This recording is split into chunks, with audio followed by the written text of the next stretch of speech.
की जय। कृष्ण कन्हैया लाल जी 12 वर्ष हो चुके हैं। यज्ञोपवीत संस्कार हुआ है और पढ़ने के लिए सांदीपनी ऋषि के आश्रम में जा रहे हैं। कृष्ण बलराम रथ पे सवार होकर के उधर गुजरात से सुदामा जी जो ब्राह्मण देव के पुत्र हैं, विप्रदेव हैं, वो भी पढ़ने के लिए आए हैं, आ रहे हैं उज्जैन में। तो रास्ते में घनघोर जंगल पड़ता है, उसमें चले आ रहे हैं तो सुदामा जी महाराज कांटा लग गया, कांटा चुभ गया पैर। अब जंगल में और खूब निकालने की कोशिश किया, इतना भीतर गहरा चला गया कि निकल ही नहीं रहा। बेचारे दुखी हो गए। अब वहां जंगल में कौन आवे सहायता करने, तो दीन बंधु दीनानाथ भगवान ही सहायता करते हैं दुख में कष्ट में।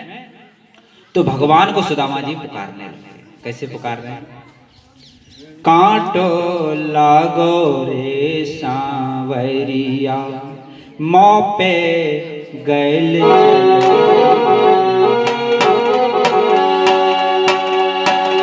हर कांटो लागो रे सांवरिया मों पे गैल चलो ना जा। कांटो लागो रे सांवरिया मों पे गैल चलो ना जा।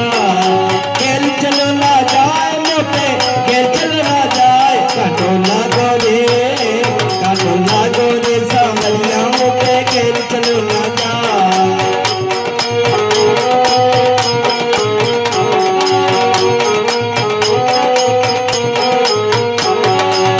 मैं तो आया था घर से श्याम से बात करूंगा। मैं तो आया था घर से श्याम से बात करूंगा।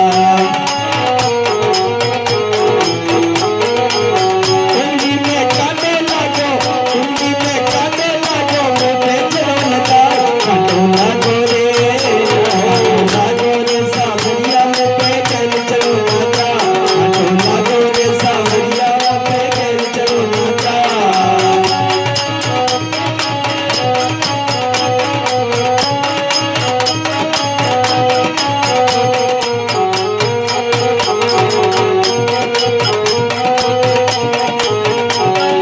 गैल चले ना जाए मुंह पे राह चले ना जाए। गैल चले ना जाए मुंह पे राह चले ना जाए। कांटो लागो रे सांवरिया मुंह पे गैल चलो ना जा। कांटो लागो रे सांवरिया मुंह पे गैल चलो ना जा।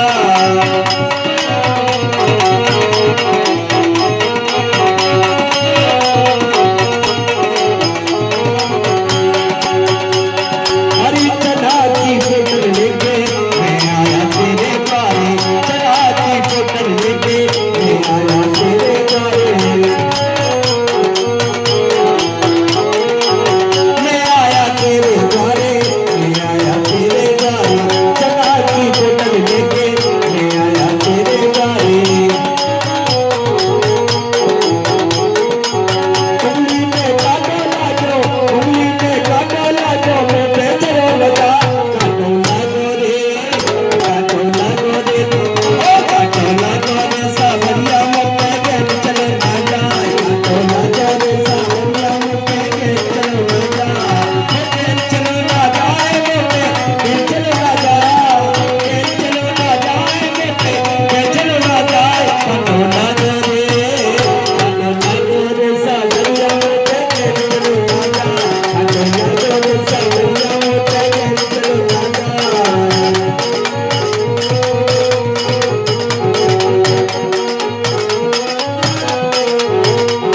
बोल कृष्ण कन्हैया लाल की जय।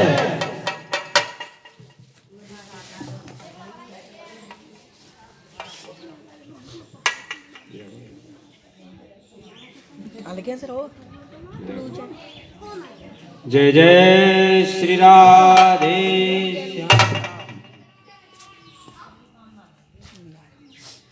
सुदामा जी महाराज जो है वन में करुण स्वर में भगवान श्याम सुंदर को, कृष्ण कन्हैया को पुकार। तो भक्त की पुकार भगवान के कानों में पड़ी और भगवान कृष्ण ने कहा कि दाऊ दादा को यहाँ वन में कोई करुण आवाज आ रहा है, चल के देखना चाहिए।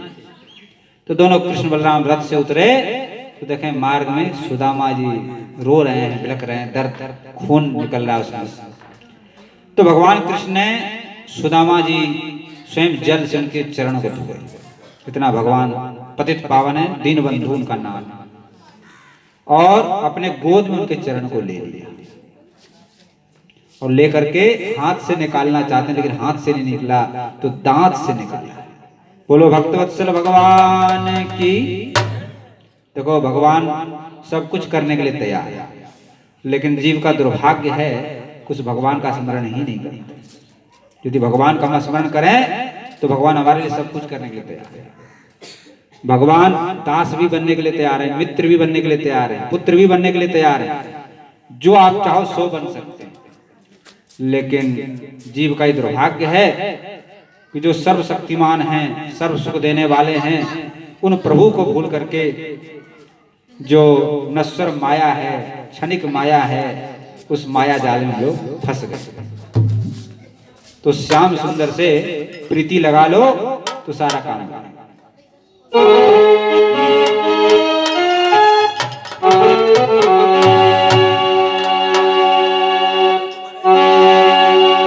और मेरी अखियां तरसे तेरे,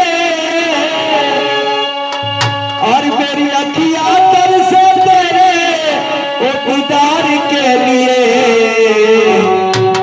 ओ मैं बरसों तड़पा सावरिया तेरे प्यार के लिए। मैं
तो सुदामा जी महाराज और कृष्ण की यहीं पर मित्रता हो जाती है और दोनों रथ में ही, सुदामा जी को भी रथ में बैठा लिया है और उज्जैन पहुंच गए।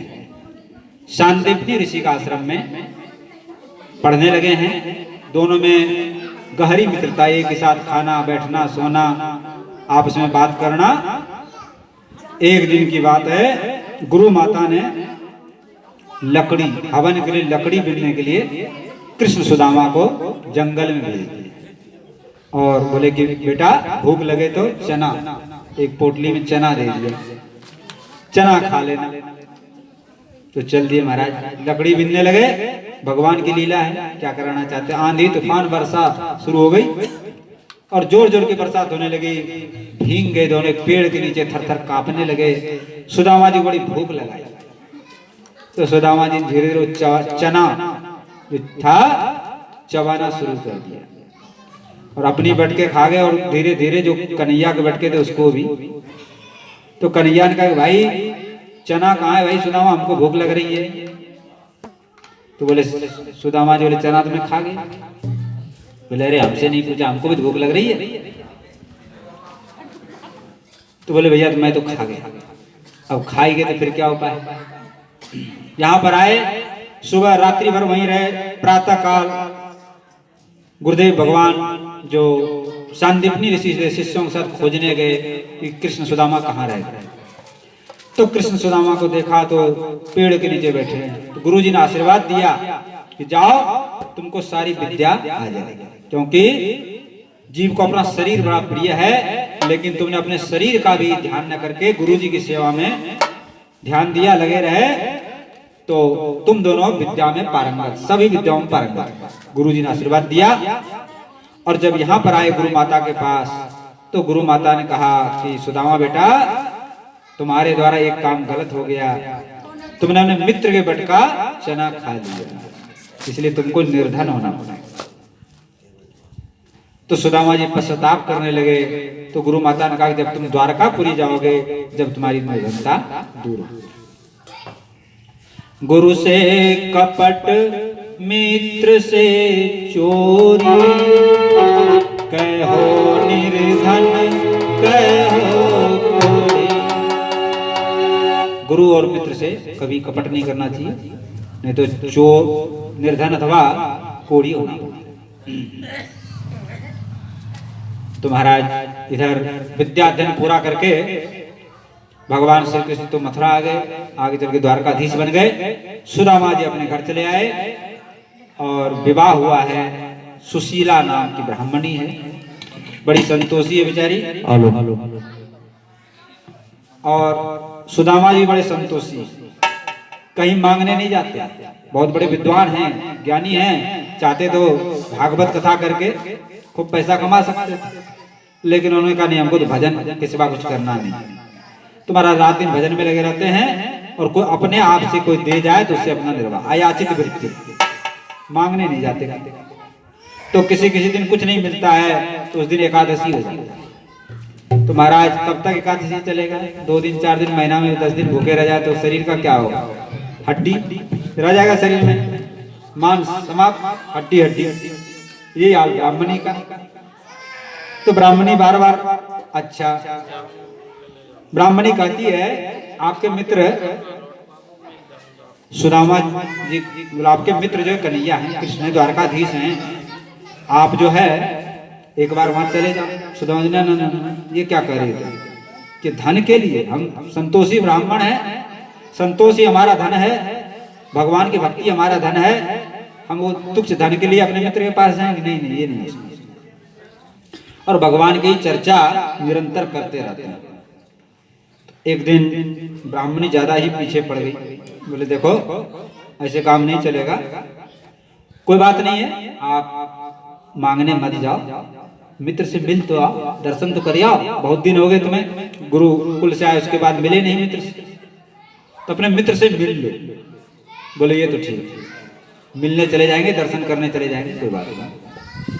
तो सुदामा जी महाराज बोले चलो इसी बहाने दर्शन हो जाएगा कन्हैया का। तो बोले देखो मित्र के यहाँ जाएं, गुरु के यहाँ जाए तो कुछ लेके जाना चाहिए, खाली हाथ नहीं जाना चाहिए, ऐसा विधान है। या रिश्तेदारी नातेदारी में जाते हैं लोग तो खाली हाथ नहीं जाना चाहिए। तो क्या ले जाएं? घर में तो एक फूटी कौड़ी नहीं थी, न अन्न का एक दाना था। तो सुशीला ने आस पड़ोस से कुछ चावल, 3-4 मुट्ठी चावल मांग के ले आई बेचारी, और एक चिथड़ा था फटा हुआ कपड़ा, उसमें बांध के दे दिया, ले जाओ। अब सुदामा जी महाराज चल दिए। सुबह से चलते चलते मुश्किल से 1 कोस पहुंचे, शरीर में जान ही नहीं चले कहां से। 1 कोस पहुंचे, शाम हो गई और एक नदी का किनारा और आ गया। अब सुदामा जी चक्कर में पड़ गए, अब नदी कैसे पार करें? पैसा एक नहीं पास में, कोई मल्ला भी नहीं दिख रहा है। बहुत देर तक देखते रहे, कोई मल्ला नहीं दिखाई। तो जिसके कोई मल्ला नहीं, उसके भगवान मल्ला होते हैं। तो स्वयं भगवान मल्ला का रूप धारण करके आ गया और कह रहे हैं, अरे भाई क्या बता, मैं आज सुबह सुबह से चले, किसका मुंह देख के चले? आज सुबह से शाम हो गया, एक भी कोई यात्री नहीं मिला। पूरा दिन निकल गया, कोई यात्री नहीं मिल रहा।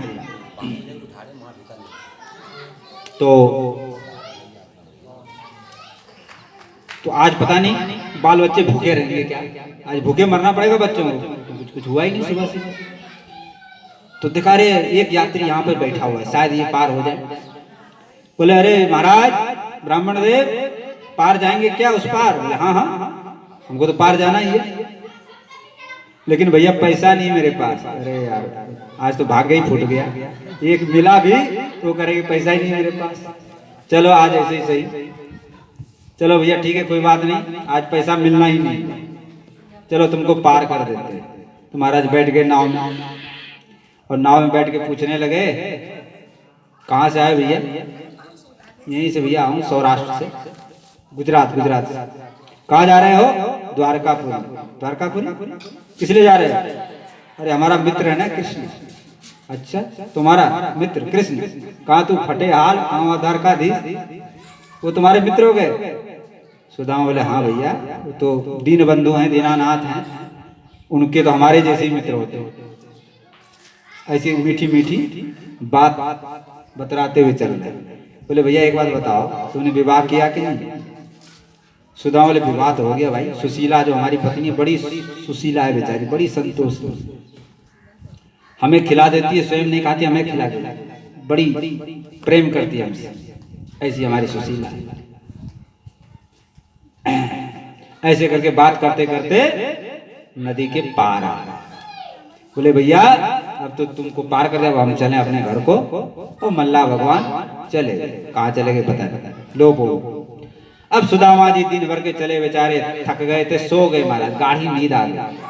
भगवान ने सोचा इस तरह से ये चले तो साल भर भी नहीं द्वारका पहुंचते। तो भगवान ने योग माया से कहा कि सुदामा जी को उठा के यहाँ ले। तो योग माया ने द्वारकापुरी के द्वार पर उनको रख दिया, जो भगवान का भवन था। सुबह हुआ, धूप हो गया, लेकिन इनको तो गहरी नींद आ रही।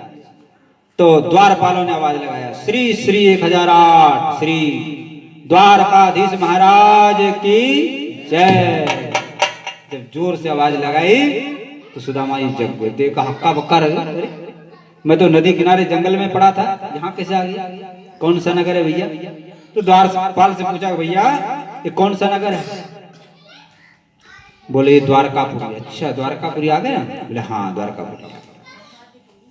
देख के तो आंख फट गई महाराज, सोने चांदी मणि हीरा जवाहरात पन्ना एकदम बड़े बड़े महल बने हुए, सड़क भी हीरा जवाहरात पन्ना के बने। कभी उन्होंने देखा ही नहीं, तो गरीब आदमी कहाँ गया? तो बड़े आश्चर्यचकित रह गए। फिर कहा कि देखो भैया, जो हमारे जो कन्हैया है ना, उनसे मेरे पास मेरा एक समाचार पहुंचा है। बोले, कन्हैया? द्वारपाल के कन्हैया? यहाँ कन्हैया नहीं रहता भैया। अरे वही द्वारकाधीश का नाम ही कन्हैया है, वो बचपन का मित्र है हमारा, मैं उसको कन्हैया कन्हैया कहता था। बोले, अच्छा ये बात हो सकती भैया। बोले, थोड़ा समाचार दे दो। तो वो जो है सेवक जो द्वारपाल था, द्वारकाधीश के पास और परिचय दे, शीश पगान झगातन पे, शीश पगान झगातन पे, प्रभु जान को आही बसो के ही ग्रामा। धोती फटी सिलटी दुपटी पाय उपान की नहीं श्यामा। द्वार खड़ो दुज दुर्बल एक, रहो चकिसा वसुधाय विरामा। पूछत दीन दयाल को धाम, बतावत यापन नाम सुदामा।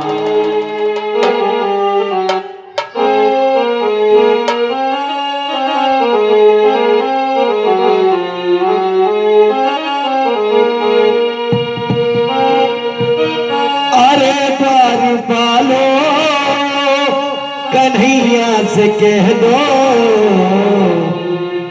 अरे द्वार पालो कन्हैया से कह दो, मिलने सखा बद नसीब आ गया है।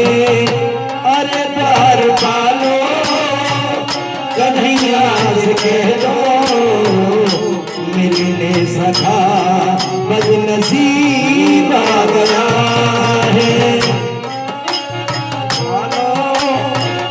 कन्हैया के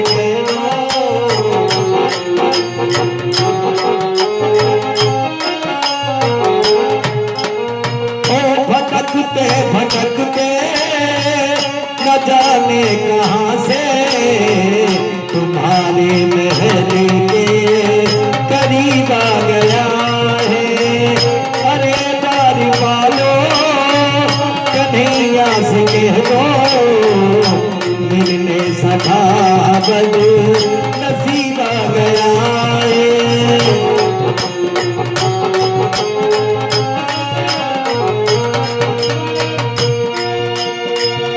न सर पे है पगड़ी न तन पे है जामा, बता दो कन्हैया को नाम है सुदामा।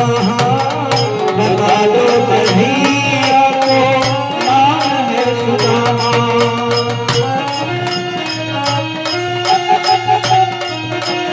जामा बता दो कन्हैया को नाम है सुदामा।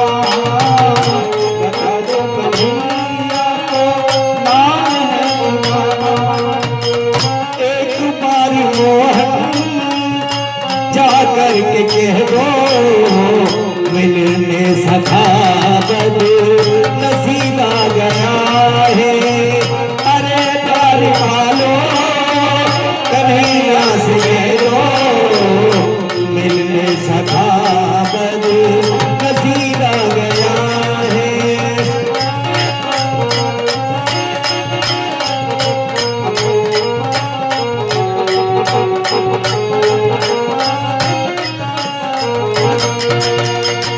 सुनते ही दौड़े चले आए मोहन, लगाया गले से सुदामा को मोहन। लगाया गले से ओ सुनते ही दौड़े चले आए मोहन, लगाया गले से सुदामा को मोहन। लगाया गले से सुदामा को मोहन।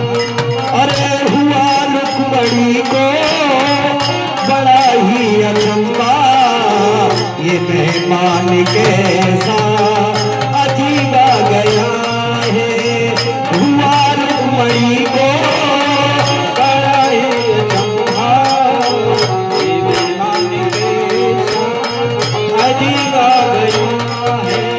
हो बराबर में अपने सुदामा बैठाए, चरण आंसुओं से श्याम ने धुलाए। श्याम से श्याम ने धुलाए। हो बराबर में अपने सुदामा बैठाए, चरण आंसुओं से श्याम ने धुलाए, हाँ चरण आंसुओं से श्याम ने धुलाए, हाँ न घबराओ प्यारे, न घबराओ प्यारे, जरा तुम सुदामा, हंसी का समाज दी किया गया है।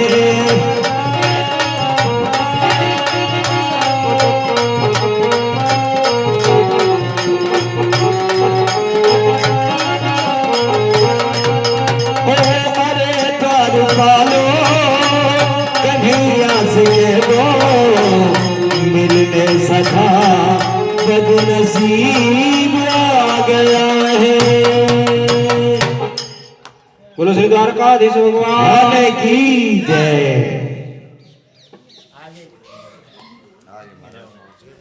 तो द्वारकाधीश पे जाकर समाचार पहुंचा है। जैसे ही सेवक ने बताया, महाराज एक गरीब ब्राह्मण द्वार पे खड़े हैं, उसके पैर में विवाही फटी हुई है, सिर ढकने के लिए वस्त्र नहीं है, दुबला पतला शरीर है, एक एक हड्डी गिनी, और अपना बचपन का नाम सुदामा बताता था। जैसे महाराज सुदामा जी का नाम सुना, भगवान सिंहासन से कूद गए और न तो पादुका भी नहीं पाए, दौड़ने लगे, अंगूछा कहीं गिर गया, मुकुट कहीं गिर गए, नंगे पैर दौड़ रहे। तो सभी सेनापति मंत्री लोगों से, प्रभु कहाँ जा रहे हैं, कहाँ भाग रहे हैं, तो सब लोग पीछे पीछे भागे। 7 दरवाजा पार करके भगवान मुख्य द्वार पे आए और सुदामा जी को गले से लगे। अब तो महाराज दोनों के आंखों से अविरल अश्रु बह रहे, अश्रु से भिगा दिए और फिर सुदामा जी का हाथ पकड़ करके अपने निज महल, जो रुक्मिणी जी का महल है, सबसे सुंदर है, वहां पर ले गए हैं और सिंहासन पे बैठे। रुक्मिणी जी से कहा है कि रुक्मिणी परात ले और जल ले, ब्राह्मण देव का चरण प्रक्षालन। तो रुक्मिणी महारानी परात और जलधारी लेने के लिए गई हैं और भगवान श्री कृष्ण सुदामा जी के चरण अपने गोद में रख करके बैठे। तो महाराज जब उनके देखा पैर में विवाही फट रही है और उसमें कांटे घुसे हुए हैं, उस दशा को देख करके करुणानिधि भगवान आंखों से अश्रु झरझर बहने लगा और उस अश्रु से ही सुदामा जी के चरण धुल गए। ऐसे बेहाल बेवाइन सो पग कंटक जाल लगे पुनि जोए, आए महादुख पायो सखा तुम, आए इते न चिते दिन खोए, देखी सुदामा की दीन दशा, करुणा करके करुणानिधि रोए, पानी परात को हाथ छुओ नहीं, नैनन के जल सो पग धोए।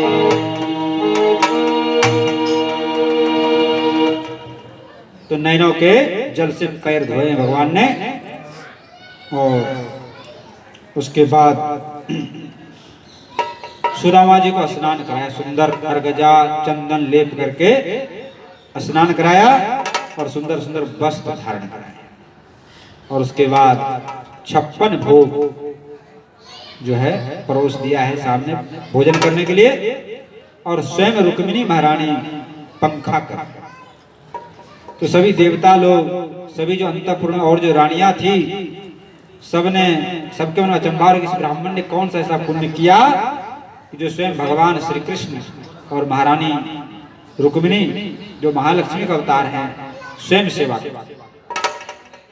अब दोनों मित्र जब भोजन हो गया तो दोनों बैठ गए विश्राम, लेकिन विश्राम कहाँ करना था, दोनों मित्र जो है पूरी रात्रि अपने गुरुकुल की याद करते रहे। गुरुकुल में ऐसे रहे, गुरु जी कितना प्रेम करते थे, कितना स्नेह देते थे, गुरु माता का कितना प्रेम था, वो सारी बात, पुरानी बात कहने लगे, सुनने लगे और कहने लगे, मित्र, भगवान कृष्ण का मित्र, इस जीव का प्रथम गुरु माता पिता, जन्म देने वाले, दूसरा गुरु है कुल पुरोहित, जो जनेऊ संस्कार करते हैं, विद्या पढ़ाते हैं, विद्यादाता को।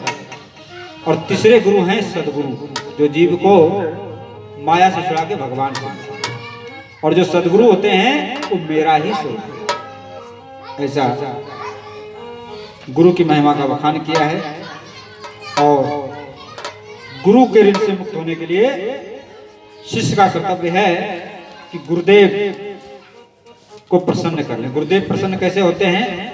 उनकी आज्ञा का पालन कर। जैसे उन्होंने जीवन जीने के लिए आपको बताया है, उसके अनुसार जीवन जिए तो गुरुदेव प्रसन्न हो जाते हैं। और गुरुदेव जब प्रसन्न हो जाते हैं तो फिर किसी चीज की कमी नहीं। अब महाराज फिर घर गृहस्थी की चर्चा चलने लगी। तो सुदामा ने पूछा, आपने विवाह किया? कृष्ण बोले हाँ, विवाह तो हो गया हमारा। तो कन्हैया ने कहा, आपका विवाह? तो बोले कि रानियों को प्रणाम तो कराओ, कौन कौन रानी है पहचाने तो सही। तो महाराज लाइन लगा के आ रहे हैं। पहले रुक्मिणी जी ने प्रणाम किया, फिर सत्यभामा जी ने किया, फिर जो है ऐसे करके 8 पटरानी है। 100-200 आ गया। सौभाग्यवती हो, सौभाग्यवती हो, पुत्रवती हो।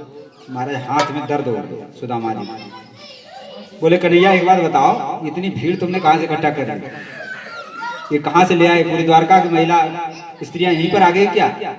कन्हैया बोला, अरे मित्र, ये तभी 100 आई हैं, 16,000 हैं अभी। बोले कन्हैया, सुदामा बोले, भैया अब रहने तो पूरा जीवन निकल जाएगा। आशीर्वाद ऐसा करो, सबकी ओर से अकेले तुम मेरे को प्रणाम कर लो, सबका हो जाएगा, सबका आशीर्वाद मिलेगा। फिर चर्चा चली, भाई सुदामा तुम्हारी जो तुमने विवाह कहा? बोले विवाह कर लिया, सुशीला है हमारी भाभी, बड़ी बेचारी सुशील है, बड़ी संतोषी है, बड़ी आपकी कृष्ण की भक्ति में लगी रहती। तो कृष्ण भगवान बोले कि भैया भाभी ने कुछ उपहार तो भेजा होगा। अब वो महाराज यहाँ की वैभव और वो दे करके सुदामा जी सोचे चावल कैसे दें, तो दे नहीं रहे हैं, कांख में दबा के रखा है। तो भगवान बोले, अरे ये ऊंचा ऊंचा क्या लग रहा है? चोरी की आदत गई नहीं तुम्हारी अभी, उस आदत को छोड़ो, अब लाओ क्या भाभी ने जो उपहार दिया उसको दो। तो फट महाराज खींच लिया पोटली, पोटली खींच के उसको खोला है और उसमें से एक मुट्ठी चावल खा लिया। एक मुट्ठी चावल में तीनों लोगों को संपत्ति दे दी। दूसरी मुट्ठी खाना चाहते थे तो रुक्मिणी जी ने हाथ पकड़ा, बोले प्रभु बस करो, इतना ही बहुत है। अब हम लोग जो रानियां, इनको भी तो प्रसाद चाहिए ब्राह्मण देव का, तो आप हम लोगों के लिए छोड़ दो, हम लोगों को भी प्रसाद चाहिए। बोले ठीक है, तुम लोग ले जाओ प्रसाद। तो भगवान जो है, भक्त यदि प्रेम से एक दाना भी देता है, फल भी देता है, पत्र भी देता है, फूल भी देता है, तो भगवान उसको स्वीकार करते हैं। एक लोटा जल यदि भावपूर्वक भक्त दे तो भगवान उसको स्वीकार करते हैं, क्योंकि भगवान की प्रतिज्ञा है, पत्रम पुष्पम फलम तोयम यो मे भक्त्या प्रयच्छति तदहं भक्ति प्रतुष्णामि प्रयात्मनः। प्रेम से कोई एक लोटा जल चढ़ा दे, एक तुलसी का पत्ता अर्पण कर दे, फूल चढ़ा दे, फल अर्पण कर दे, तो मैं प्रसन्नता उसको ग्रहण कर लेता हूं, भाव से, प्रेम से। और बिना भाव को कोई 56 भोग भी लगावे तो उसको मैं स्वीकार नहीं करता। तो ठाकुर जी कह रहे हैं, मेरे ही में गई है समाय,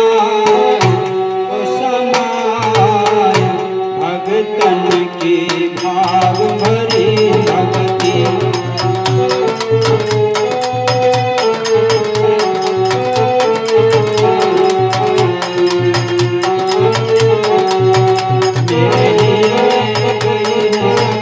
मेरे दिल में गई समाए, समाए भक्तन की भाव भरी भक्ति। मेरे दिल में गई समाए, समाए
सुमर ले गो मेरो नाम सुमर ले गो भव सागर पार उतर ले गो सागर पार उतर ले गो सुमिरन मन गोता खाए भक्तन की भाव भरी भक्ति मेरी में गई समाए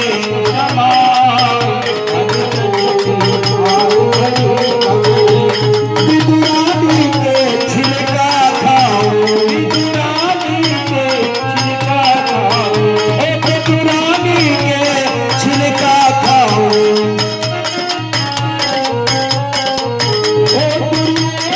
के घर नहीं जाओ अरे गोविंद की छाछ सुहाए भक्तन की भाव भरी भक्ति मेरे दिल में गई समाए समाए भक्तन की भाव भरी भक्ति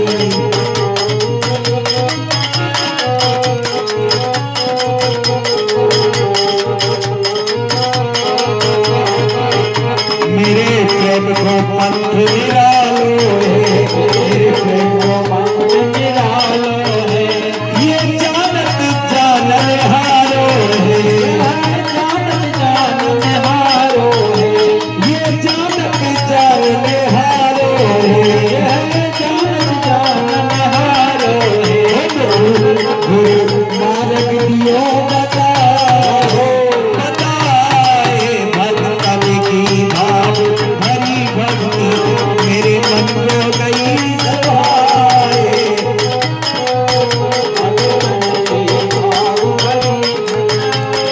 भक्तन की भाव भरी भक्ति भक्तन की भाव भरी भक्ति भाव भरी भक्ति भक्तन की भाव भरी भक्ति मेरे मन को गई सुहाए सुहाए भक्तन की भाव भरी भक्ति मेरे मन को गई सुहाए सुहाए भक्तन की भाव भरी भक्ति बोल सच्चे दरबार की जय कृष्ण कन्हैया लाल की जय हो। इस तरह से महाराज सुदामा जी के चावल प्रसिद्ध, 3 भक्तों के प्रसिद्ध हैं। एक तो सबरी के पैर, सबरी के पैर, सुदामा के तंदुल। तो सबरी माता का पैर भी प्रसिद्ध है और सुदामा जी के तंडुल और विदुरानी के केला का छिलका अथवा विदुर जी की शाख, ये 3 का वर्णन आता है। तो कहने का अर्थ है कि भगवान भक्ति के वश, भाव के वश। प्रातः काल हुआ, सुदामा जी की विदाई हुई, लेकिन कुछ नहीं दिया भगवान को। लेकिन सुदामा जी कैसे भक्त हैं, वो क्या सोच रहे हैं मन में, रास्ते में चल रहे हैं, क्या सोचते हुए जा रहे हैं, करेंगे भगवान ने नहीं दिया बहुत अच्छा किया। हम जैसे लोग रहते हैं, अरे गए वहां पे कुछ दिया नहीं। लेकिन सुदामा जी क्या सोच रहे हैं कि भगवान ने हमको कुछ नहीं दिया, अच्छा हुआ, नहीं तो हम भगवान की भक्ति भूल जाते। तो हम तो निर्धनता ही ठीक है, भगवान की भक्ति में लगे रहे और सुख मिल जाएगा, आराम मिल जाएगा तो भक्ति छोड़ देंगे। इसलिए कन्हैया ने बड़ी कृपा की, हमको कुछ दिया नहीं। और देखो उनकी कितनी कृपा है कि हम जैसे दीनहीन को उन्होंने अपने सिंहासन पर बैठाया, स्वयं उनकी महारानी सेवा कर रही थी। इस तरह कृपा का चिंतन करते करते एक नगर के पास पहुंचे। तो नगर के पास क्या देखते हैं, बहुत बड़ा महल खड़ा है। जहाँ उनकी झोपड़ी थी वहां पहुंचे, लेकिन वहां झोपड़ी गाय, महाराज महल खड़ा है, बहुत बड़ा महल, पूरी एक नगरी बसी हुई। तो सुदामा जी ने सोचा झोपड़ी कौन ले गया मेरा यहाँ से, और सुशीला भी नहीं दिख रही, कोई यहाँ दिख, पता नहीं कोई दूसरा राजा आ गया, उसने यहाँ पे कब्जा कर लिया। तो द्वारपालों से पूछा, भाई ये कौन सा नगरी है? बोले महाराज ये सुदामापुरी। सुदामापुरी कोई राजा बन गए? सुदामा जी कहाँ? बोले वो तो द्वारकापुरी गए। ये अच्छा लीला। जब तक वो सुशीला उतर के आई, महाराज खूब मोटी हो गई थी और खूब गहना आभूषण पान करके। हाँ, सुशीला जी बैठी हुई हैं राधे राधे। तो खूब जो है बन ठन करके गाना जेवर खूब मोटी हो गई है, खुश आई हैं और जो है प्रणाम करने लगे। पीछे हट गए, बोले कौन हो? बोले मैं आपकी दासी सुशीला हूँ। बोले ये सब क्या है? बोले आपके जो मित्र हैं द्वारकाधीश उनकी कृपा से सब हुआ है। उन्होंने रात भर में ये सुदामापुरी बना दिया है। तो भीतर ले गए, वहां पर बहुत भव्य मंदिर बना था ठाकुर जी का, कृष्ण कन्हैया का। तो सुदामा जी बोले देखो तुमको इच्छा थी धन की, तुम तो अपना धन राजपाट करो, हमें तो इस मंदिर में रख दो, हम तो अपने कन्हैया के साथ पूजा पाठ आरती करेंगे और यही अपना भजन कीर्तन करेंगे। इस तरह से सुदामा जी महाराज बड़े प्रेम से जीवन भर भजन करते उन्होंने जीवन बताया। तो महाराज भजन ही साथ।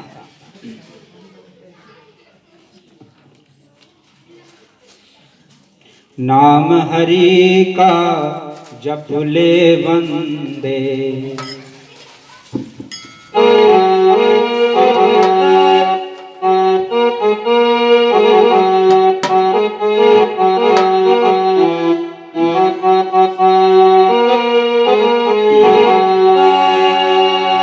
नाम हरि का जप ले वंदे, फिर पीछे पछताएगा। नाम हरि का जप ले वंदे, फिर पीछे पछताएगा। नाम हरि का जप ले वंदे, फिर पीछे पछताएगा। फिर पीछे पछताएगा बंदे, फिर पीछे पछताएगा। फिर पीछे पछताएगा तू, फिर पीछे पछताएगा। नाम हरि का जप ले वंदे, फिर पीछे पछताएगा। नाम हरि का जप ले वंदे, फिर पीछे पछताएगा। नाम हरि का जप ले प्यारी, फिर पीछे पछताएगा।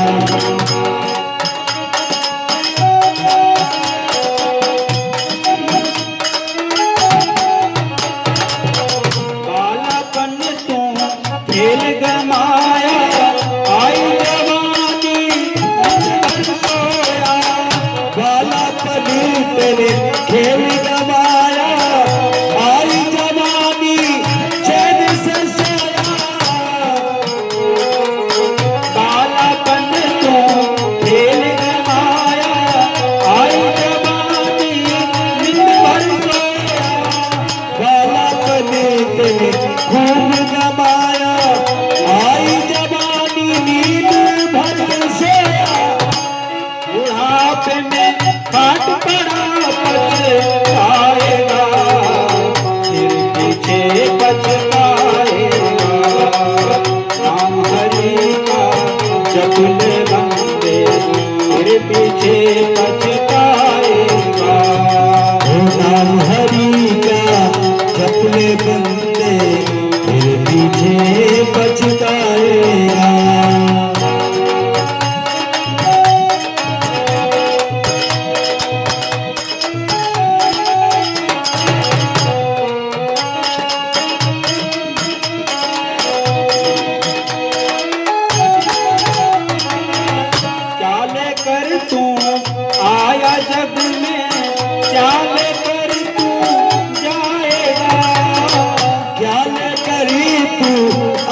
हरि का जप ले बंदे फिर पीछे पछताएगा। ओ नाम हरि का जप ले प्यारे फिर पीछे पछताएगा। नाम हरि का जप ले प्राणी फिर पीछे पछताएगा।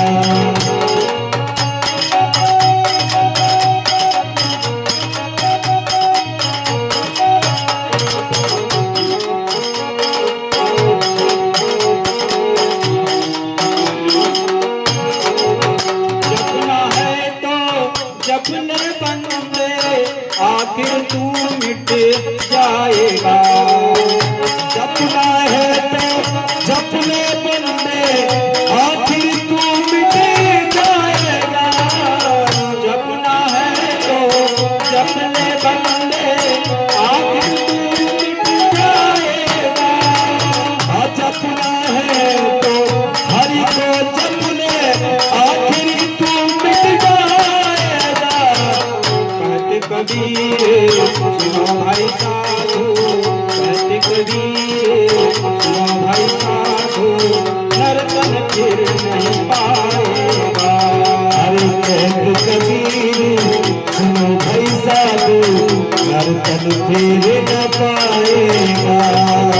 कहत कबीर सुनो भाई साधु नर्तन फिर न पाएगा। क्या लेकर तू आया जग में क्या लेकर के जाएगा। नाम हरि का जप में प्यारे हो ही तू।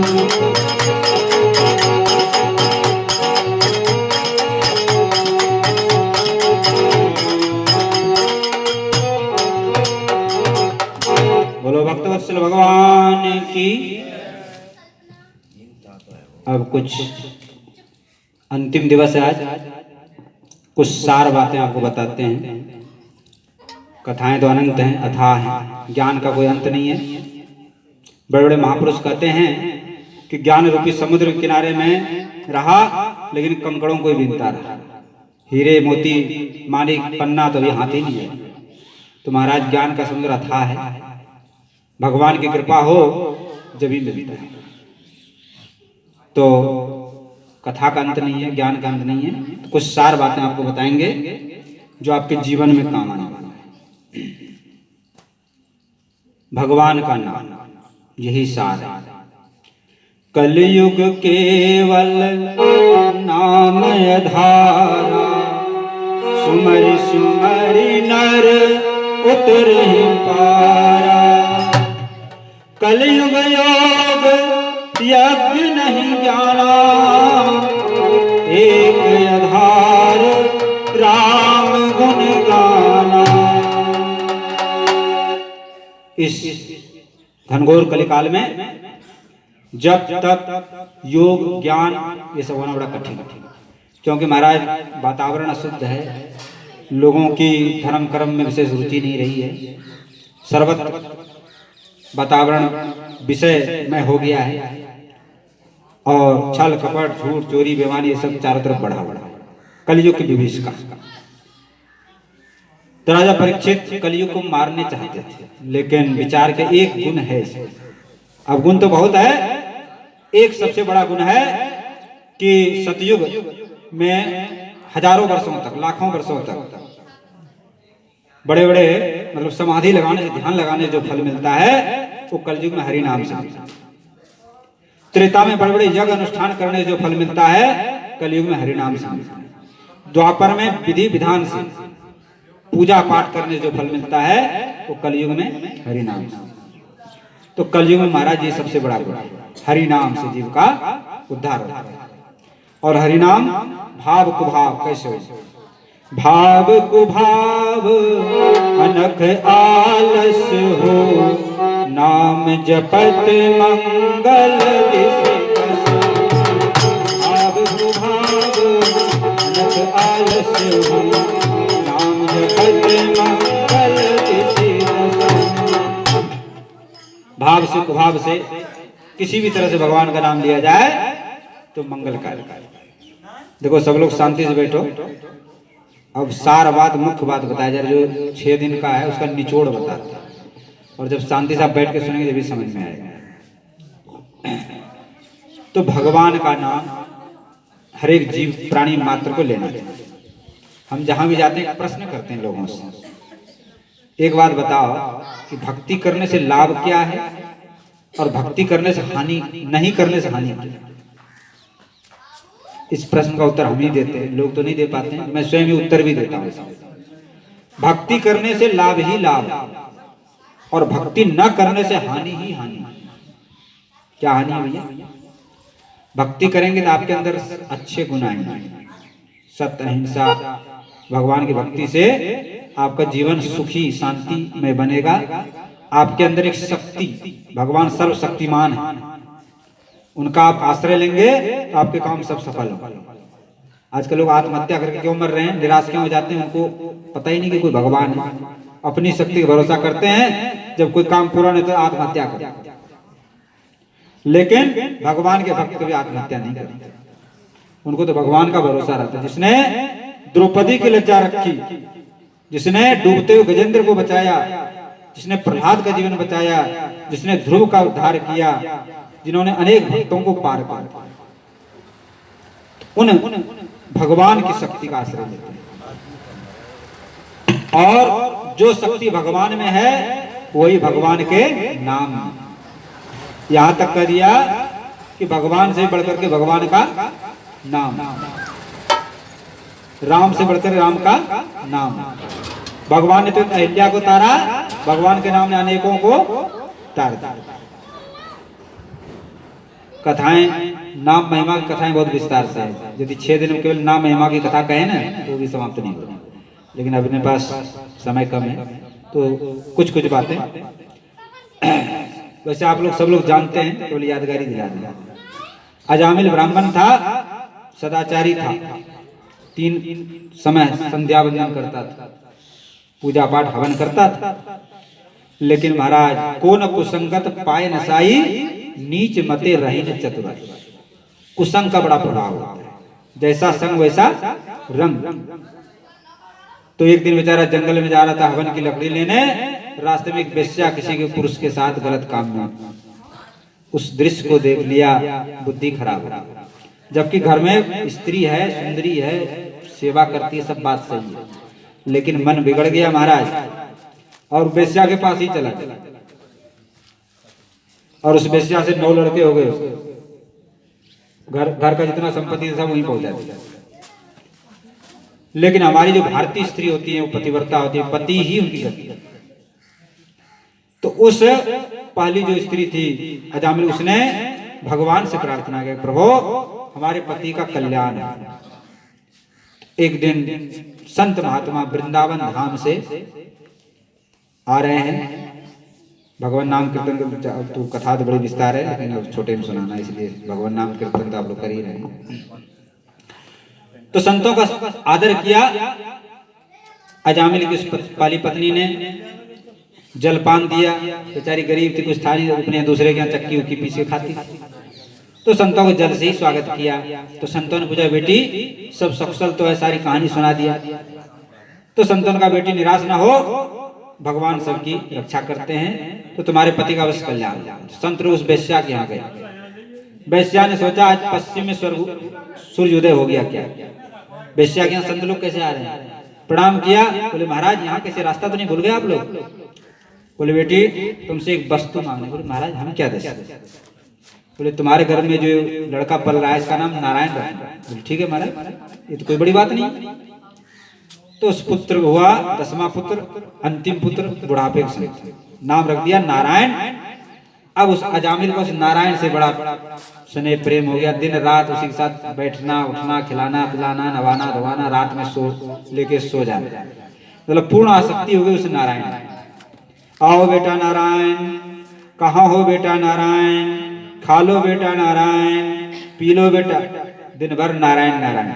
अब भगवान का नाम देखो, अग्नि में हाथ जान के डालो या अनजान के डालो, उसका काम है जलाने का। ऐसे भगवान का नाम जान से लो या अनजान से लो, वो अपना काम करता है। तो अजामिल अनजान में ही ले रहा है भगवान का नाम, लेकिन उसके पाप छीन होने लगे और महाराज एक दिन उसकी मृत्यु का समय आया। मृत्यु के समय बड़ा कष्ट होता है, मतलब जन्म के समय और मृत्यु के समय दोनों समय बड़ा कष्ट होता है। कैसा कष्ट होता है उसका थोड़ा वर्णन सुनाते हैं आपको। जैसे एक बिच्छू डंक मार दे तो कितना दर्द होता है। तो जब माँ के गर्भ में जीव रहता है और जब मरता है उस समय हजारों बिच्छुओं के डंक के समान पीड़ा और भयंकर भयंकर दृश्य दिखा रहे हैं। संसार की याद आती है, तृष्णा सताती है उस समय। किसको सताती? जो संसार में रचे पचे, बेटा की, नाती की, इसकी उसकी सबकी याद आती है। मतलब प्राण निकलता नहीं, लेकिन 3 यमदूत वहां खड़े रहते हैं, यम पास लगे, काले काले भयंकर। महाराज डर के मारे हालत खराब। और फिर यम पास रस्सी होता है यमदूतों के पास, उसे प्राण को पकड़ के खींचते हैं और वो जो प्राण होता है उंगली के बराबर आकार का होता है। उसी प्राण को, उसको यातना शरीर बोलते हैं। और वो ऐसा शरीर है महाराज, नरक में उसको 1000 बार कभी पकाया जाता है, कभी काटा जाता है, कभी तेल में डाला जाता है, लेकिन वो मरता नहीं। उसका नाम है यातना शरीर। पाप का फल भोगने के बाद फिर डाल दिया जाता है 84 लाख योनि में, फिर जन्मत मरत दुसहत। पुनरपि जन्मम पुनरपि मरणम पुनरपि जननी जठरे शयनम। पुनरपि जन्मम पुनरपि मरणम पुनरपि जननी जठरे शयनम।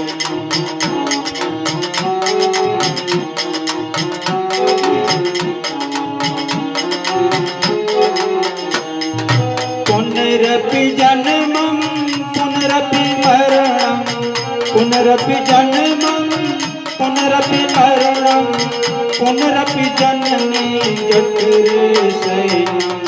भज गोविंदम भज गोविंदम भज गोविंदम मूढ़मते।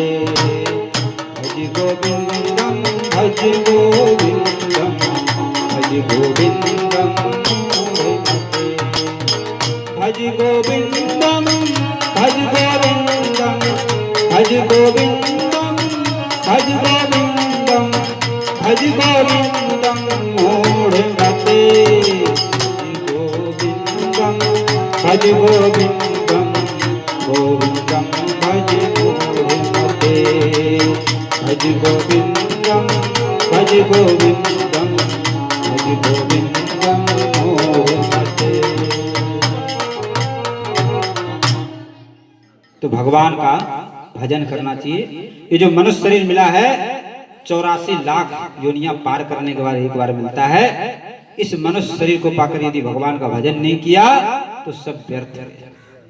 चाहे कितने बड़े धनवान बन जाओ, कितने बड़े विद्वान बन जाओ, समाज में कितना सम्मान हो जाए आपका, लेकिन सब बेकार है। भक्ति बिना जीव दुखी, बिना भक्ति के जीव दुखित। चाहे कितना कुछ कर लो, संसार की कितना भी व्यवस्था बना लो, सुखी नहीं हो सकते। सुख तो केवल भगवान की भक्ति में मिलती। तो महाराज जमदूत आए, उसको पकड़ के ले जाने लगे। तो उस समय उसने चिल्लाया, बेटा नारायण कहाँ हो? बेटा नारायण रक्षा करो, बचाओ बचाओ। भगवान नारायण के दूत भी भ्रमण करते रहते हैं। जो अंत समय में, मृत्यु के समय भगवान का नाम लेता है तो भगवान के दूत उसको ले जाते हैं। तो भगवान के दूत आ गए और कहा ये तो भगवान के धाम में जाएगा। जमदूतों ने कहा क्यों? हमारे धर्मराज ने, यमराज ने भेजा है, ये तो महापापी है, जीवन भर इसने पाप किया, इसको तो घोर नरकों में डाला जाए। तो भगवान विष्णु ने कहा नहीं नहीं, इसने अंत समय में भगवान का नाम, बोले भगवान का नाम कहाँ लिया है? इसने तो अपने पुत्र नारायण का नाम लिया। तो भगवान के दूतों ने कहा कि इसके पुत्र का नाम तो अभी है, और हमारे जो स्वामी नारायण भगवान उनका नाम तो अनादिकाल से, इसलिए तुम लोग जाओ। तो उनको भगा दिया। जमदूत पहुंच गए जमराज के पास, सारा धोला झंडा पटक दिया, लो महाराज अब हम आपकी नौकरी नहीं करनी है, रखो अपने धर्मशाला। बोले क्या हो गया भाई? बोले महाराज आपने तो भेजा वहां पापी को लाने, और वहां दूसरे भगवान विष्णु दूत आ गए, उसने हमको भगा दिया, आपका तो कुछ चल ही नहीं रहा। तो यमराज ने कहा देखो कान खोल के सुन लो, जिस घर में भगवान का कथा कीर्तन सत्संग भागवत रामायण नाम कीर्तन होता हो उस घर में भूल के भी मत जाना। आज से कान पकड़ो, उस घर में भगवान के दूत जाएंगे। कोई भी प्राणी मरेगा तो भगवान के दूत उसको भगवान के धाम में ले जाएंगे। इसलिए भगवान की कथा का इतना महत्व है, भगवान के नाम कीर्तन का महत्व है। इसलिए हम लोगों को चाहिए अपने अपने घरों में, देखो हम तो भैया 5-6 दिन के लिए आपके पास आए हैं कहने सुनने के लिए, बाकी काम तो आपको स्वयं करना है। आपको स्वयं ही घरों में कीर्तन करना चाहिए प्रतिदिन। अपना वाद्य हो तो और सुंदर है, वाद्य नहीं तो वैसे ताली बजा के कर सकते हैं। ज्यादा लोग नहीं आवे, पति पत्नी बैठ लो, बच्चों को बैठा लो, तो हरि कीर्तन करना चाहिए, रामायण का पाठ करना चाहिए, गीता भागवत जो आपसे हो जाए, पूजा पाठ आरती भगवान का जितना आपसे बन जाए उतना जरूर करें। कहा गया है कि जिस घर में भगवान का भजन कीर्तन सत्संग कथा करे वो श्मशान के समान, वहां पर भूत प्रेतों का निवास हुआ।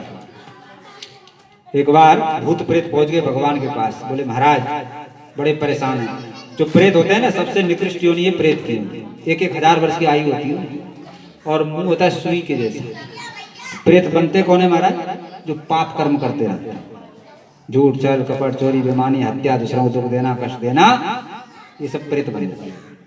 तो सुई के समान मुख होता है, खा सकते नहीं पी सकते नहीं, हाँफते रहते हैं, बड़े व्याकुल रहते हैं। तो भगवान के पास पहुंच गए, महाराज हम भी आपकी सृष्टि में हैं, हमारे लिए कुछ व्यवस्था करो खाने पीने का। तो भगवान ने कहा कि जो हमको भजे नहीं उस पे सवार हो जाओ और उसके द्वारा खाओ। भूत पुकारे राम से हमको भी कुछ दो, जो हमको सुमिरे नहीं तुम मारो कूटो लो। भगवान ने कहा जो मेरा स्मरण नहीं करता हो उसके ऊपर सवार हो जाओ और फिर उसको मारो कूटो और उससे लो। महाराज भूत प्रेत जो अशुद्ध लोग होते हैं ना, भगवान की भक्ति भजन नहीं करते, उसके ऊपर सवार हो जाओ और फिर उसके द्वारा खाते पीते। तो यदि आप भूत प्रेत से अलाय बलाय से ग्रह नक्षत्र आदि से बचना चाहते हैं तो भगवान का भजन करो। देखो जड़ में पानी डाल दो तो पत्ता सब जगह पहुंच जाएगा। और आप लोग जगह जगह जो डोलते हैं, कभी यहाँ इस बाबा के यहाँ कभी उस बाबा के यहाँ, अरे कहीं डोलने की जरूरत नहीं। भगवान का नाम ही जड़ है, जड़ में पानी डाल दो सब काम होगा। एक भगवान की पूजा करने सभी देवताओं की पूजा हो जाए। ये नहीं कर रहा हूँ देवताओं की पूजा मत करो, उनका ही स्वरूप मान के, क्योंकि भाई हमारे ग्राम देवता हैं। जो हमारा परंपरा चला आ रहा है उसको नहीं तोड़ना चाहिए, ये मना मैं नहीं कर रहा हूँ। पूजा पाठ करने के परंपरागत परंपरा को तो करना ही चाहिए। जो हमारे ग्राम देवता अथवा और भी कोई जो देवता है उनका पूजा करें समय समय पे, ये मैं मना नहीं कर रहा हूँ। लेकिन मुख्य भगवान का, और भगवान के नाम में बड़ी सरलता है महाराज, बड़ा छूट दे दिया। क्या छूट है? चलते फिरते उठते बैठते खाते पीते सोते जागते रास्ते में काम करते, नहा करके बिना नहाए शुद्ध अशुद्ध पवित्र पवित्र किसी भी अवस्था में भगवान का नाम ले सकते। लेकिन उसमें ओंकार नहीं लगा होना चाहिए, इस बात का ध्यान रखना। ओंकार जिस मंत्र में लगता है वो वेद मंत्र हो जाता है। वेद मंत्र बिना स्नान के अशुद्ध अवस्था में नहीं लिया जाता। लेकिन समान रूप से जैसे हरे राम राम राम हरे हरे, हरे कृष्ण कृष्ण कृष्ण हरे हरे, ये आप हर समय ले सकते। राधे कृष्णा कृष्णा कृष्णा राधे राधे, ये सब जो मंत्र हैं। लेकिन जैसे ओम नमः शिवाय है, ओम नमः भगवते वासुदेवाय, बिना नहा के नहीं लेना चाहिए, ये स्नान करके ही लेना चाहिए। जहाँ ओंकार लग गया वो वेद मंत्र हो जाता है। वेद मंत्र अशुद्ध अवस्था में नहीं लेना चाहिए, अथवा गायत्री मंत्र है ये सब अशुद्ध अवस्था में नहीं लेना चाहिए, ये तो स्नान करके ही लेना चाहिए। लेकिन जो महामंत्र है ये हर समय ले सकते हैं। जो हरे राम राम राम हरे हरे, हरे कृष्ण कृष्ण कृष्ण हरे, इसका नाम है महामंत्र। इसके लिए छूट दिया गया है कि किसी अवस्था में जीव ले सकते हैं। तो महाराज बड़ा सरल उपाय है, इसमें देखो आपको कोई पैसा खर्चा नहीं हो रहा है, 1 रुपया, न कोई समय की पाबंदी है कि आपको बैठ के ही लेना। तो जब भी समय मिले अपना काम करते हुए भगवान का नाम आप ले सकते हैं। जैसे भैंस ढोर को सानी दे रहे हैं, झाड़ू लगा रहे हैं, खेत का काम कर रहे हैं, रास्ते में जा रहे हैं, कोई भी काम करो, हर समय भगवान का नाम चलते फिरते ले सकते। और भगवान के नाम की महिमा भगवान से भी बड़ा है। उसका जितना बखान किया जाए उतना ही कम है। एक तो जो है भगवान का नाम लें, दूसरा कुसमाज का त्याग करें, कुसंग का त्याग। आजकल कुसंग बहुत ज्यादा है और मैं तो ये निवेदन करूंगा कि अपने बच्चों को इस काम से बचाएं, उनको सत्संग दें। देखो आजकल शिक्षा तो दिया जा रहा है लेकिन संस्कार नहीं दिया जा रहा है। इसलिए आज देख रहे हैं एक भी नवयुवक यहाँ हमको नहीं दिखाई दे रहे हैं, न कोई बालक दिखाई दे रहा है, क्योंकि शिक्षा तो आपने उनको दिया लेकिन संस्कार नहीं। और संस्कार मिलते हमारे शास्त्रों में, संतों की वाणी में, लेकिन आज शास्त्रों को पढ़ाना ही बंद कर दिया। अंग्रेज जब आए तो एक लॉर्ड मैकाले थे, लॉर्ड मैकाले को घूमने के लिए भेजा भारत में। भारत की संस्कृति बहुत ऊंचा था, सोने की चिड़िया कही जाती है। तो बोला कि देखो जाके क्या है, क्यों ये लोग इतना ऊंचा जगत गुरु क्यों बने हुए हैं। तो लॉर्ड मैकाले ने देखा अरे यहाँ की शिक्षा बहुत ऊंची है, तो बोले सबसे पहले शिक्षा को नष्ट कर। तो उसने सारे संस्कृत विद्यालय बंद करवा दिया। जो गुरुकुल थे हमारे यहाँ संस्कृत, वहीं महाराज अस्त्र शस्त्र बाण विद्या तलवार हर एक चीज की शिक्षा गुरुकुल में मिलती थी। कृषि की शिक्षा, वाणिज्य की शिक्षा, शल्य ऑपरेशन भी होता था, आयुर्वेद। हमारे यहाँ का विज्ञान तो बहुत ऊंचा है हमारा। ये जो विदेशी लोग कर रहे हैं ना, जीरो है उसके। हमारे जो विज्ञान है ऐसी जड़ी बूटी है, घाव हो तो उसको घाव भर जाता है। जैसे घाव हो गया तलवार से किसी से, ऐसी जड़ी बूटी है कि बिना ऑपरेशन किए उसको लगा दो तो घाव भर जाए। और ऐसे ऐसे बाण हैं, बाण से वर्षा, वरुणास्त्र से वर्षा होने लगती है। हमारी जो संगीत विद्या है बहुत ऊंचा है। दीपक राग गाने से दीपक जल जाता है, मल्हार राग गाने से वर्षा होने लगती है। कहाँ है विज्ञान को कर दे, आज की जो विज्ञान है कर देगा इन कामों को। संजय बैठा हुआ है हस्तिनापुर में, और वहीं से बैठे बैठे सारी घटनाक्रम बता रहा है, कुरुक्षेत्र के मैदान में क्या हो रहा है। कोई यंत्र आपके पास? एक पुष्पक विमान था, 1 लाख आदमी बैठ जाए उतना बड़ा हो जाएगा, एक आदमी बैठे उतने बड़े। है कोई विमान आप आज के विज्ञान के पास? तो महाराज हमारे भारत का विज्ञान तो बहुत ऊंचा है, लेकिन हम लोगों ने अपनी संस्कृति को छोड़ दिया, विदेशियों के पीछे पागल आ गए। और विदेशी हम लोगों को नकल उतार रहे हैं, हरे कृष्णा कर रहे हैं, धोती पहन के, साड़ी पहन के, और हम उनके पीछे पागल। उनको शांति मिल रहा है जब तो कर रहे हैं, वो पागल थोड़े हैं। तो हम लोगों को चाहिए अपनी संस्कृति की ओर चलें, अपने बच्चों को संस्कार दें, भक्ति का, भजन का। घर में रामायण भागवत पढ़ें, कहीं सत्संग कथा हो तो वहां बच्चों को भी ले जाएं, जिससे उनके अंदर संस्कार। तो कुसमाज, कुसंग से बचें, गलत कामों से बचें। गलत काम क्या है हमारे? जुआ है, शराब है, मांसाहार है, ये सब कोई बढ़िया काम नहीं। इन कामों से बचें और अच्छे कामों को करें। बस 2 ही रास्ता है, अच्छा और बुरा। संसार में 2 ही रास्ता है। अब आपको चुनना है आपको किस रास्ते पर चलना, और अच्छे का फल अच्छा और बुरा का फल बुरा। जैसा करोगे भरना आपको पड़ेगा। अच्छे कर्म करें, मनुष्य शरीर मिला है तो आपका इस संसार में भी आप सुखी बनेंगे, आपके जीवन में सुख शांति आनंद आएगा, और परलोक तो बना ही बनाएगा।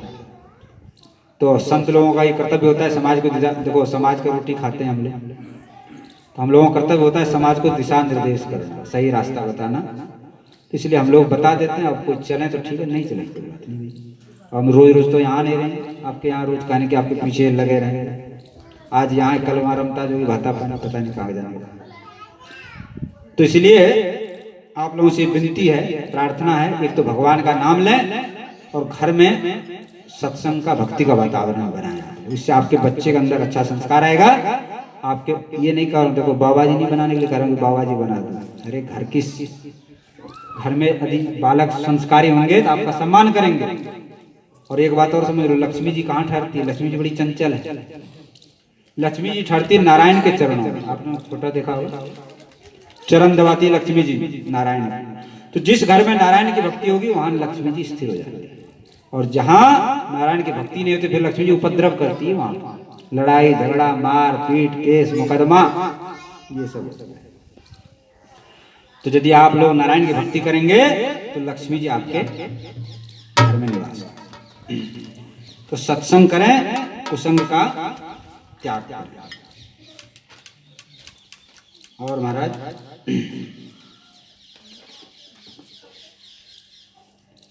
बातचीत बहुत करती हैं हमारी माताएं, क्षमा करेंगे आप लोगों को निंदा कर रहे हैं। बैठ जाएंगे तो 4 बैठ के तो महाराज 2 घंटा पता ही नहीं चलेगा। वैसे तो कहेंगे काम खराब हो जाएगा, बिगड़ जाएगा, लेकिन जहाँ 4 इकट्ठी हुए तो उसकी निंदा, उसकी स्तुति, फलाने के बहू ऐसे, उसकी सास ऐसे, इन चर्चाओं में समय निकालते। तो ये ज़्यादा अच्छा काम नहीं है। उसके बदले भगवान की चर्चा करें। जो हमारी गोपियाँ हैं ब्रज की, जब इकट्ठी होती है एक जगह तो भगवान कृष्ण की चर्चा करती हैं। अकेले रहते हैं तो भगवान का गुणगान गाएं। जब अकेले रहे आप तो भगवान का नाम ले, कोई भजन गाएं। और 4 इकट्ठी हैं तो भगवान की चर्चा। इससे आपका समय का उपयोग होगा। तो ये निवेदन है कि समय को व्यर्थ न गवाएं। ये समय बार बार नहीं मिलता है। जो समय जा रहा है वो फिर लौट के आने वाला नहीं। तो इस समय को भक्ति में लगाओ। काम बंद नहीं करना है। घर का सारा काम करो, आप बच्चों का पालन करो, पति की सेवा करो, सास ससुर की सेवा करो, नातेदारी रिश्तेदार सब करो, लेकिन जीव से भगवान का नाम लेते रहो। बस ये सरल है। घर गृहस्थ में कहेंगे 3 घंटा बैठ के माला जप, भैया करेंगे महाराज घर ही उजड़ जाएगा। काम करेंगे तुम्हारा बैठ के भजन करें, तो बैठने की जरूरत नहीं है। सुबह जगो और हरे राम जो भी आप जपते हैं, जो गुरुजी ने आपको मंत्र दिया उसको जपें। नहा लें तो बड़ा उत्तम काम, नहीं नहा पाए तो कोई बात नहीं। नहाना तो अच्छा काम। मैं नहीं कहूँगा, लोग कहेंगे देखो बाबा करेंगे नहाओ दो, ये तो बिल्कुल भ्रष्टाचार फैला रहे हैं। नहाना धोना अच्छा काम है, लेकिन नहीं नहा पाए, गाँव में बेचारे काम धंधे में लगे रहते हैं, सुबह नहीं नहा पाते हैं, तो भगवान का नाम ले सकते हैं। पूरी छुट्टी है तो भगवान का नाम आप लोग लीजिए जितना अधिक से अधिक हो। देखो बैंक में पैसा जमा करते हैं, 1 लाख जमा कर लिया, क्या संतोष हो गया आपको? चलो 1 लाख जमा हो गया, बैठ के खाओ, किसी को संतोष नहीं। 1 लाख वाले सोचते हैं कि 2 लाख जमा हो जाए। अभी सोहन भैया कोरोना में चल रहे हैं, नहीं तो 1 लाख किसी का 2 लाख 2 का 4 बनना चाहिए। हमेशा चिंता रहती है। नहीं वो तो है, वो तो मेरे परिचित है, साल भर से पता है। तो कहने का अर्थ क्या है कि बैंक में पैसा जमा करते हैं तो 1 लाख हो जाता जमा, तो कोई नहीं कहता कि 1 लाख से काम चलेगा, 2 लाख चाहिए। 2 लाख वाला सोचता है 4 लखपति चाहता है करोड़पति बनना है, करोड़पति सोचता है कि अरबपति बनना है। इसी तरह से नाम जो आप लेते हैं ना, ये भी भगवान के बैंक में जमा हो रहा है, व्यर्थ नहीं जा रहा है। ये सब एक नाम आपका वहां पर जमा हो रहा है, और वही आपको दुख में, विपत्ति में, कष्ट में वही काम देगा। तो भगवान का नाम आप लोग लें, यही आपसे प्रार्थना करेंगे। और भगवान पर पूरा विश्वास रखें। और एक निवेदन,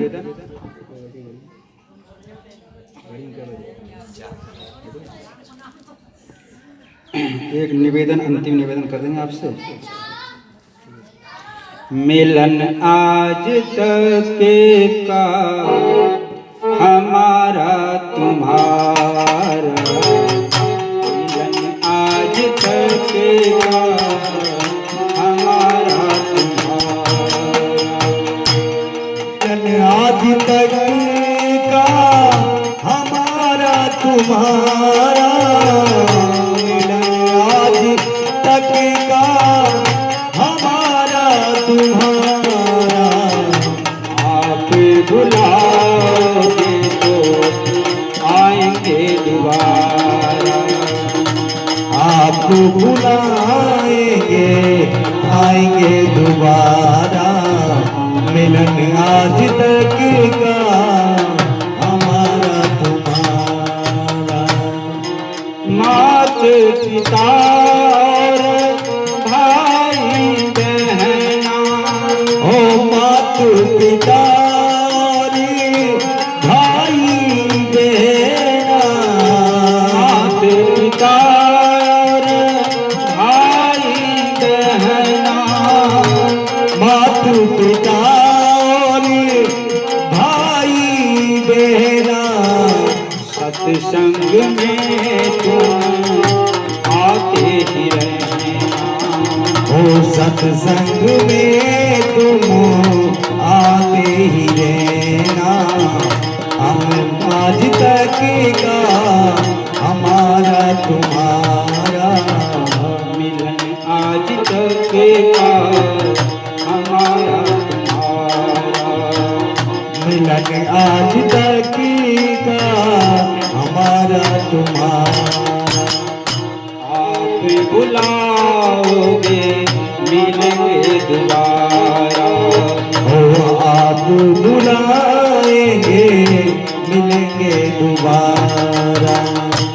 रमता जोगी बहता पानी, रमता जोगी बहता पानी, रमता जोगी बहता पानी, रमता जोगी बहता पानी। अपनी तो है यही कहानी, मिलन आज तक का हमारा तुम्हारा, मिलन आज तक का हमारा तुम्हारा। ओ मिलेंगे दोबारा, बुलाए दोबारा, मिलन आज तक का हमारा तुम्हारा।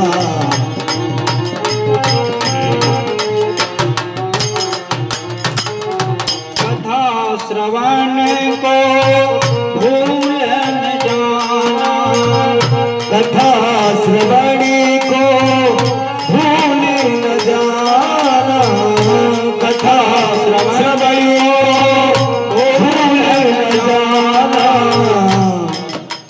प्रभु चरणों में ध्यान लगाना, हरि चरण में ध्यान लगाना, हरि चरणन में ध्यान लगाना, हरि चरण में ध्यान लगाना। इसी से बनेगा आगे तुम्हारा, इसी से चलेगा हमारा गुजारा, इसी से चलेगा तुम्हारा गुजारा। मिलन आज तक का हमारा तुम्हारा। बोलो भक्त वत्सल भगवान की। आप लोग भगवान की भक्ति में लगें और आपका जीवन सुख शांति आनंदमय हो, ये हम भगवान से प्रार्थना करेंगे।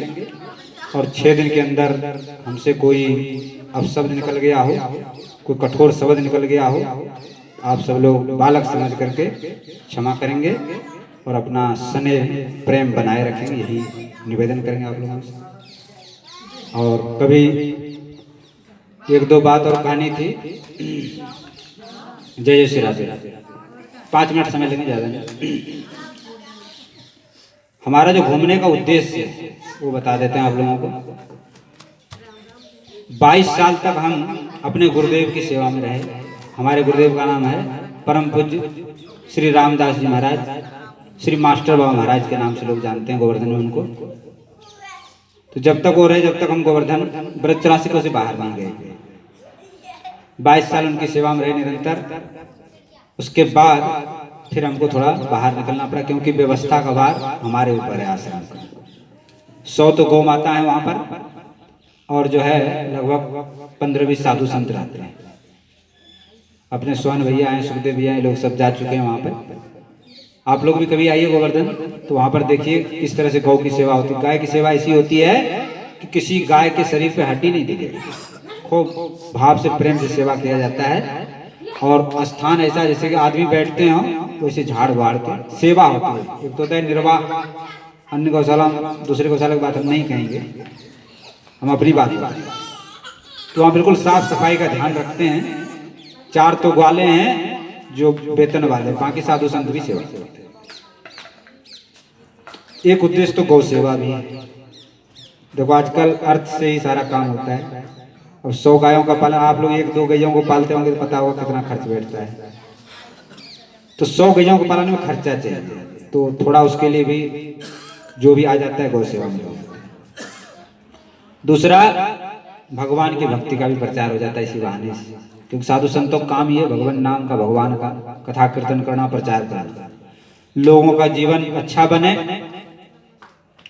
अपने क्या है, वाणी से 3 घंटा 4 घंटा बोलना ही तो है, लेकिन किसी के जीवन में आ जाए, समझ में आ जाए, जीवन उत्तम बन जाए, सुधर जाए, उनका लोक परलोक बन जाए, तो सबसे बहुत बड़ा काम। अरे 1000 लोगों से मान लो 2-4 लोग भी बन गए तो हमारा तो काम होगा। ठाकुर जी का, हमारा काम तो कुछ नहीं है, ये भगवान का काम है, ठाकुर जी का, तो उस काम को हम कर रहे हैं। दूसरी, हमारे आश्रम में गौशाला था ही, कुछ दवाइयाँ भी बनती हैं, उस बात को मैं नहीं कह पाया लेकिन आज ध्यान में आया। पथरी की पेटेंट दवा है, 20-20, 30-30 mm की पथरी गल जाता है, केवल 7-8 दिन। एक चूर्ण है, उसको खाने से पानी के साथ सुबह खाली पेट लेना पड़ता है, कितना बड़ा से बड़ा पथरी हो गल जाता है। डायबिटीज का, शुगर का भी दवाई है, कैंसर का है, हार्ट का है, पेट संबंधी रोगों की जैसे गैस एसिडिटी वगैरह बनता हो उसकी दवाई बनती है, धूपबत्ती बनती है, साबुन बनते हैं मुंह में पीला मुहासा वगैरह हो जाते हैं। एक काढ़ा बनता है चाय, जिसको अमृत पे नाम है उसका, जड़ी बूटियों का चाय बनता है। इस तरह से 20-25 तरह की औषधियां हैं वहां पर, वहां आश्रम में जाने पर मिलेगा। और च्यवनप्राश भी बनता है, 65 जड़ी बूटी इसमें डाली जाती है, वो कंपनियों का नहीं मिलेगा। तो ये सारी दवाइयाँ आपको वहाँ, पेटेंट दवाइयाँ, हमारे गुरुजी जी होते हैं आयुर्वेद के अच्छे जानकार थे, तो हम तो नहीं ले पाए उनके गुणों को, नादान बालक थे उस समय, होश ही नहीं था, अपना मस्त रहते थे खेलकूद में। लेकिन उन्होंने कृपा करके कुछ दवाइयाँ 20-25 तरह हमें सिखा गए थे, तो वो हमने वहाँ जो हमारे साथ में रहते हैं साथी हैं उनको मैंने सिखा दिया है। वो व्यवस्था वहाँ देखते हैं, हमको थोड़ा बाहर प्रचार प्रसार की दृष्टि से जाना पड़ता है, बाकी वहाँ सब व्यवस्था है। कभी आप पहुँचेंगे तो आप हमसे फ़ोन करें तो वहाँ हम फ़ोन करें तो आपके लिए व्यवस्था भी हो जाएगी, रहने ठहरने का भी सारी व्यवस्था धीरे धीरे बनाया जा रहा है। तो हमारे गुरु जी तो विरक्त साधु थे, ज़्यादा उन्होंने कुछ ये सब आडंबर नहीं किया, लेकिन हमें इसलिए करना पड़ रहा है कि ये सारी व्यवस्था चलाने की, और कोई नहीं। और हम भी विरक्ते हैं, 2 रोटी, पता है सब लोगों को, 2 रोटी खाते हैं, सुबह 2 रोटी शाम, साधारण कपड़ा अपना पहन लेते हैं, अपना स्नान जैसा जल मिलता कर लेते हैं, ज़्यादा कोई विशेष खर्चा नहीं है। और कथा का हमारा नियम है कि किसी से तय नहीं करते, मांगते नहीं, गरीब से गरीब आदमी भी करा सकता है, एक तकत डाल दो, साउंड बॉक्स हमारे पास है और कथा शुरू हो जाएगी। संगीत वाले साथ में आ जाएं तो ठीक है, जिसके पास संगीत नहीं ला सकते तो हम ताली बजा के हरि कीर्तन करवा देते हैं बीच में, लेकिन मना हम किसी से नहीं करते। गरीब से गरीब आदमी भी चाहे अपने घर में कराना चाहे तो हम घर में कर देते हैं। तो किसी की यदि इच्छा हो तो ऐसे भी आप अपने घर में कथा कीर्तन हमारे द्वारा करवा सकते हैं, बालक के जन्मदिन पे कर लो, और भी कोई जैसे आपकी इच्छा हो। और सामूहिक करना चाहते हो सामूहिक कर लो, कुछ लोग अपना ये सब बेचारे, ये देखो संगीत वाला हमारे स्वामी चलो यहाँ घर के हैं, लेकिन बाहर जैसे कहीं जाएंगे तो भाई इनकी भी जीविका है, इनको भी कुछ ना कुछ व्यवस्था तो चाहिए, क्योंकि अर्थ से ही सारा काम चलता है। तो कुछ थोड़ा इनकी भी सेवा हो जाए और गौ माता की सेवा हो जाए, साधु संतों की सेवा हो जाए। देखो, दान किए न धन घटे, कह गए दास के। जो लोग कंजूस होते हैं ना, उनका धन ऐसे गड़ा रह जाता है, पड़ा ही रह जाता है, सड़ जाता है। दान करने से धन बढ़ता है, घटता है। ये मत सोचो कि दान करेंगे घटेगा नहीं, बढ़ेगा। तो दान पुण्य करने में संकोच नहीं करना। और एक बात और समझ लो, जो दान पुण्य आपने किया ना वही आपको मिलेगा, बाकी तो यही रहने वाला है। जो आप अपने हाथ से कर जाएंगे वही आपको अगले जन्म में मिलने वाला है, बाकी तो सब यही। और देखो, आप लड़के के लिए संपत्ति इकट्ठा कर रहे हैं, यदि लड़का कुपात्र हो गया तो क्या करेगा? वो सारा जुआ में, शराब में फूंक देगा। और यदि लड़का सुपात्र है तो अपने आप कमा लेगा। तो लड़के के लिए चिंता क्यों करते हो? तुम तो अपना जीवन कुछ दान करो, पुण्य करो, साधु संत गौ सेवा इसमें लगाओ, बाकी लड़का अपने आप। लड़के यदि आपने अच्छा संस्कार दिया तो अपने आप कमा लेगा। और यदि संस्कार नहीं दिया, नौकरी तो लगा दिया उसका, अब कहेंगे नहीं। नौकरी पर हैं, माता पिता बेचारे घर में कोई करने वाले नहीं, और अपने आनंद ले रहे हैं पत्नी के साथ, बच्चों के साथ। जिस माता पिता ने बचपन से आपको पाला पोसा बढ़ाया, कैसे कैसे खून पसीना ये करके आपकी वो भरी, क्या बोलते हैं स्कूल में जो भरते हैं, फीस भरी, और तुम ऐसे निकले उसी माँ बाप को छोड़ के वहां लंदन और कहाँ कलकत्ता पहुंच गए, पत्नी को साथ संग, फिर माँ बाप की बात भी नहीं पूछते, तो बताओ क्या होगा? उनका दोष नहीं है, दोष आपका है, आपने संस्कार नहीं दिया उनको। शिक्षा तो दिया आपने, नौकरी लगवा दी, सब काम करवा दिया, लेकिन संस्कार नहीं दिया आपने। यदि संस्कार देते आप कि माता पिता की सेवा करना, बड़ों का सम्मान करना, तो आपका बच्चा ऐसा नहीं करता। दोष तो आपका ही है। फिर आजकल तो वातावरण ही महाराज बदल गया, किसका दोष दिया जाए? किसी का दोष नहीं है, कलयुग का दोष है, ऐसी समझो। बहुत से संस्कार दे रहे हैं, लेकिन बच्चे अपने बिगड़ जाते हैं, इधर दूसरे संगत में पड़ जाते हैं जाकर। और ये जो मोबाइल और इसने तो सत्यानाश ही कर दिया है। पबजी दिन भर खेलते रहते हैं, न काम की चिंता न धाम की चिंता, दिन भर वहीं लगे रहेंगे मोबाइल, पढ़ना लिखना सब खत्म। तो हमारा कहने का सारांश ये था कि उसे सब बात कह दी गई है, 6 दिन में बहुत सारी बातें कह दी गई। अब 6 दिनों का आप लोग उसको थोड़ा विचार करना, घर में जाइए ना कि यहीं धर जाओ फिर फायदा नहीं, जैसे पल्ला झाड़ के चले जाओ, उससे काम नहीं बनेगा। कुछ बातें 6 दिन की 6 बात ही याद कर लेना, और देखो वो आपको ही लाभ देगा, हमें तो कुछ लाभ देना नहीं। हम तो परदेसी, कहाँ के जाने कहाँ डोलते रहते हैं, भटकती आत्मा बोलते हैं भटकते रहते हैं तो ये हम तो भटकते रहते हैं। आपको कोई बात हाथ पड़ गई हो, उसको जीवन में उतार लेना, आपको ही लाभ मिलेगा, आपके लाभ के लिए बताएं इस तरह से। अब एक बार 5 दिन हरि नाम कीर्तन करके इस जग की पूर्णाहुति, ये भी एक महायज्ञ, भक्ति यज्ञ, ज्ञान